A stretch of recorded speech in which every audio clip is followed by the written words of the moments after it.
नमस्कार। आज की बड़ी खबरों में आपका स्वागत है। मैं हूं आपके साथ निश्रा भारद्वाज। आज के इस बुलेटिन में बात करेंगे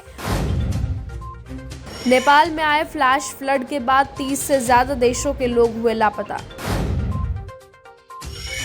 नेपाल में मरने वालों का आंकड़ा पहुंचा 390 के पार। दिल्ली के मुस्कान मर्डर केस में आरोपी इमरान का एनकाउंटर, दोनों पैरों में लगी गोली। आईआईटी दिल्ली में छात्रों का प्रदर्शन लगातार जारी। आईआईटी दिल्ली में छात्रा की जान जाने के मामले में प्रदर्शन कर रहे छात्रों ने कई मांगे रखी हैं, जिनमें 1 करोड़ रुपए मुआवजे की मांग है। साथ ही साथ एसोसिएट डीन स्टूडेंट वेलफेयर का इस्तीफा और मामले की जांच शामिल है। दिल्ली काठमांडू बस सेवा 2 दिन के लिए स्थगित। नेपाल में आई भीषण फ्लैश फ्लड के चलते दिल्ली और काठमांडू के बीच चलने वाली इंडो नेपाल मैत्री बस सेवा को अगले 2 दिनों के लिए अस्थायी रूप से स्थगित कर दिया गया है। डीटीसी ने यात्रियों की सुरक्षा को देखते हुए ये फैसला किया है। टीएमसी का गैर कानूनी बिल बोर्ड हटा। कोलकाता के कैमक स्ट्रीट स्थित अभिषेक बनर्जी के ऑफिस की छत से केएमसी और पुलिस ने कथित अनिर्धारित टीएमसी बिल बोर्ड हटा दिया है। कार्रवाई के दौरान टीएमसी कार्यकर्ताओं और अधिकारियों के बीच जमकर मारपीट हुई और विवाद हुआ। राहुल गांधी ने एनसीएलटी को बताया लूट ट्रिब्यूनल। लोकसभा में विपक्ष के नेता राहुल गांधी ने गुरुवार को कहा कि मोदी सरकार ने देश में 2 सिस्टम बनाए हैं, एक मुट्ठी भर अरबपतियों के लिए और दूसरा बाकी सबके लिए। नेशनल कंपनी लॉ ट्रिब्यूनल यानी कि एनसीएलटी पर निशाना साधा और राहुल ने इन्हें नेता कंपनी लूट ट्रिब्यूनल कहा। ये देखते हुए कि बैंक और फाइनेंशियल इंस्टीट्यूशन आम नागरिकों के साथ सख्ती से पेश आते हैं, जबकि कुछ खास उद्योगपतियों के साथ अच्छा बर्ताव करते हैं।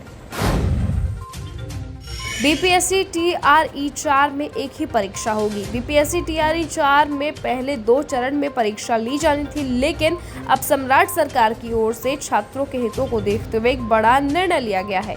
सम्राट चौधरी ने कहा कि छात्रों की मांगों को लेकर सरकार गंभीर है, इसीलिए उनकी मांग मान ली गई है।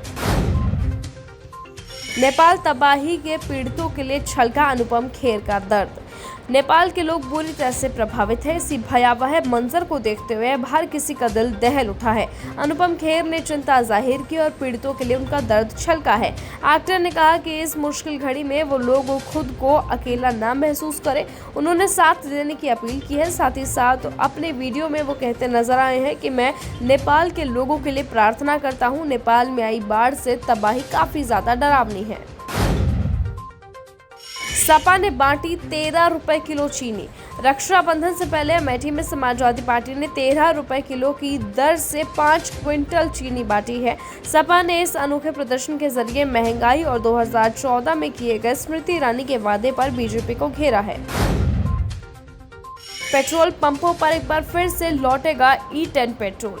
पिछले काफी दिनों से E20 को लेकर चर्चा चल रही थी। कोई इसे लाने की पैरवी कर रहा था तो कोई इसके खिलाफ पूरी तरह से प्रदर्शन करने के लिए सड़कों पर उतर आया था। इसी बीच अब सरकार E10 पेट्रोल को लेकर कुछ विचार कर रही है।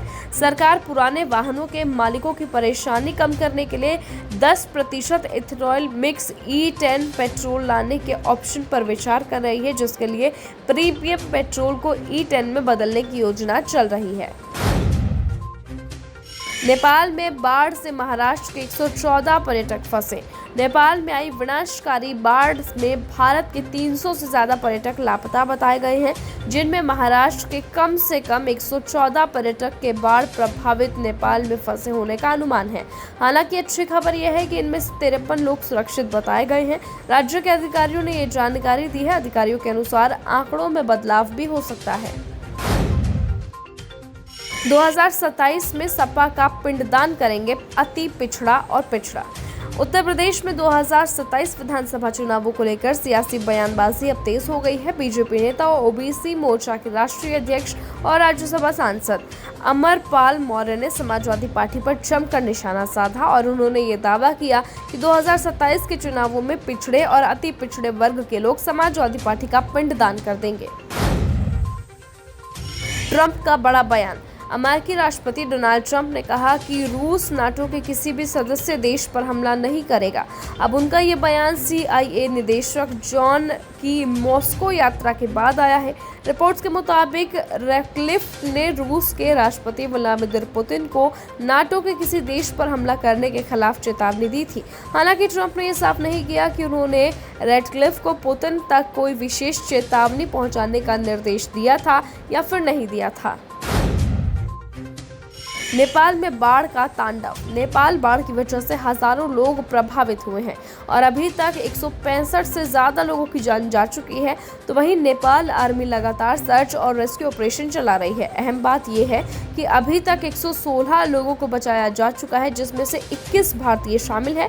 नेपाल बाढ़ से जुड़े कई वीडियोज सोशल मीडिया पर अब देखने को मिले हैं, जो कि काफी ज्यादा डरावने हैं। नेपाल तिब्बत में क्या फिर आएगी जल प्रलय? नेपाल में हुए हादसे में कई लोगों ने जान गंवा दी है, जबकि कुछ लोग अभी भी लापता हैं। ऐसे में नेपाल में 21 ऐसी झीलें हैं जो फिर से तबाही मचा सकती है। नेपाल सरकार के वैज्ञानिक आंकलन के अनुसार 47 ग्लेशियर झीलों को संभावित रूप से खतरनाक ग्लेशियल झीलों के रूप में चिन्हित किया गया है। अमेरिका के बैन पर चीन ने दिया ईरान का साथ। अमेरिका नाकाबंदी के खिलाफ चीन ने ईरान का साथ दिया है। ईरानी संसद के स्पीकर मोहम्मद गालिबाफ ने इसका स्वागत किया और कहा कि इस रिश्ते को आगे बढ़ाने के लिए किसी तीसरे पक्ष की मंजूरी की हमें कोई जरूरत नहीं है। पुतिन से मिलेंगे पीएम मोदी। प्रधानमंत्री नरेंद्र मोदी एससीओ समिट के दौरान पुतिन से मुलाकात करेंगे और इसी दौरान भारत रूस बैठक में व्यापार, ऊर्जा जैसे अन्य मुद्दों पर चर्चा होगी।